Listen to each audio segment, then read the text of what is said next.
Imagine, just for a second, that there's this master line of code running silently in the background of our reality, an invisible script that literally connects absolutely everything. It connects every blazing star in some distant galaxy. It connects the planets looping around in our solar system, and it connects you, right now, to the ground you're standing on. So what exactly is this invisible rule that dictates the motion and behavior of every single object in the universe? Welcome to The Explainer. Today, we're definitely not going to be sitting through some dusty history lesson. No way. Instead, we're kind of going to act like cosmic programmers. We are going to reverse engineer the foundational source code of our physical reality, Newton's universal theory of gravity. We're going to take apart the math, look at the specific variables, and understand exactly how the universe pulls itself together. Okay, let's dive into this. Here's our diagnostic checklist of the parameters we're going to decode today. Section 1, the universal law. Section 2, building the formula. Section 3, centers of mass. Section 4, modifying the variables. And finally, Section 5, the gravitational constant. All right, Section 1, the universal law. Let's take a quick look at how this code was initially discovered. You know, before we can really deconstruct the formula itself, it's important to remember that Sir Isaac Newton didn't just come up with this in a vacuum.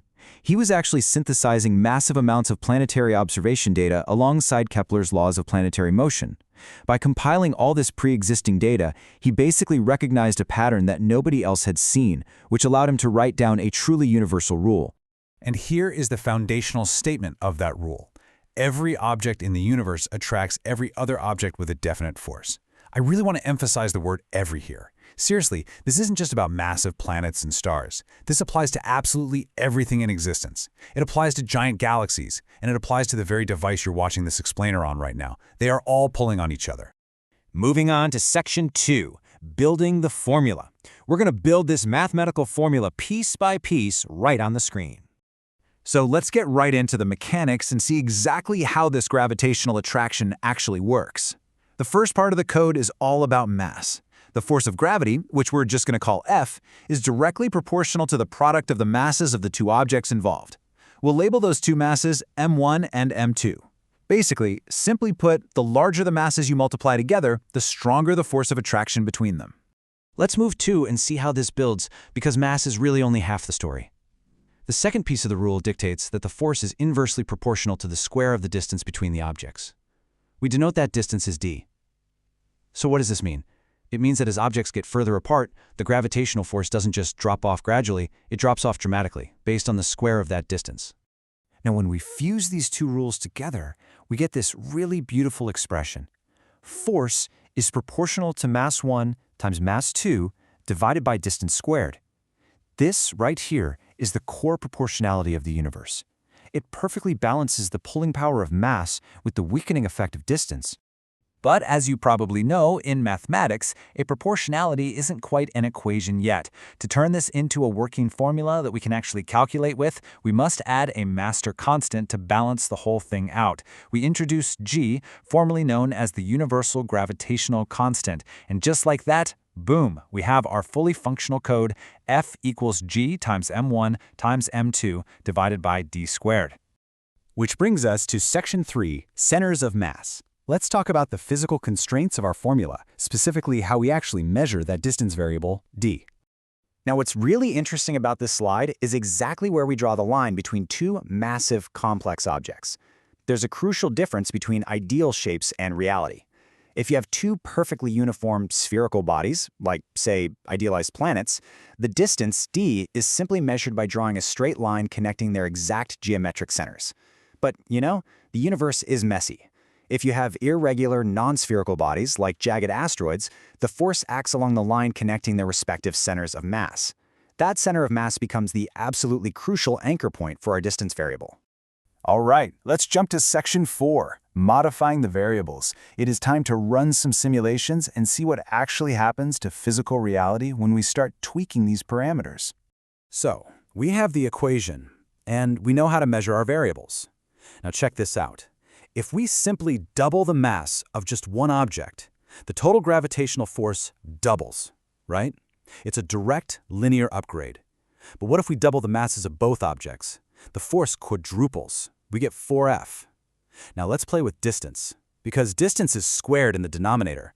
Modifying it drastically alters the force. If we double the distance between two objects, the force doesn't just cut in half, no, it decreases by a massive factor of 4, leaving us with just 1/4 of the original force.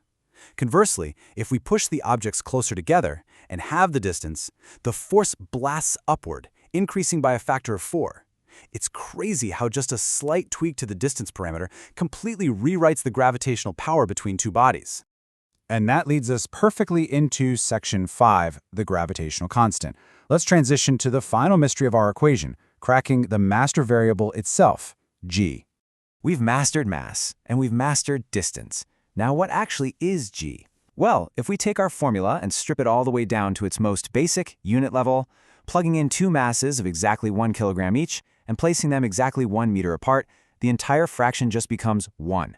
At that exact scale, the force, F, is perfectly equal to g. This is so cool because it beautifully grounds an abstract mathematical concept into undeniable physical reality. G is quite literally the baseline gravitational attraction between two 1 kilogram weights sitting exactly 1 meter apart. And this brilliantly illustrates how interconnected the language of physics truly is. If we want to find the precise standard unit for this constant, we just rearrange Newton's equation to isolate g. By multiplying force times distance squared and dividing that by mass 1 times mass 2, we can swap in our standard SI units.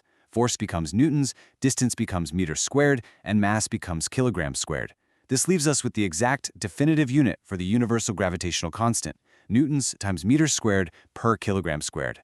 Of course, knowing the unit and actually measuring the value are two completely different challenges. Because gravity is surprisingly weak at the scale of everyday objects, finding the exact number for g was incredibly difficult. It was first experimentally measured by a scientist named Henry Cavendish. He had to run a super delicate experiment using a torsion balance just to measure what is essentially an unbelievably faint universal hum of attraction between lead spheres. So the crucial point is the number he ultimately helped us discover. In accepted SI units, the value of g is 6.673 times 10 to the power of -11.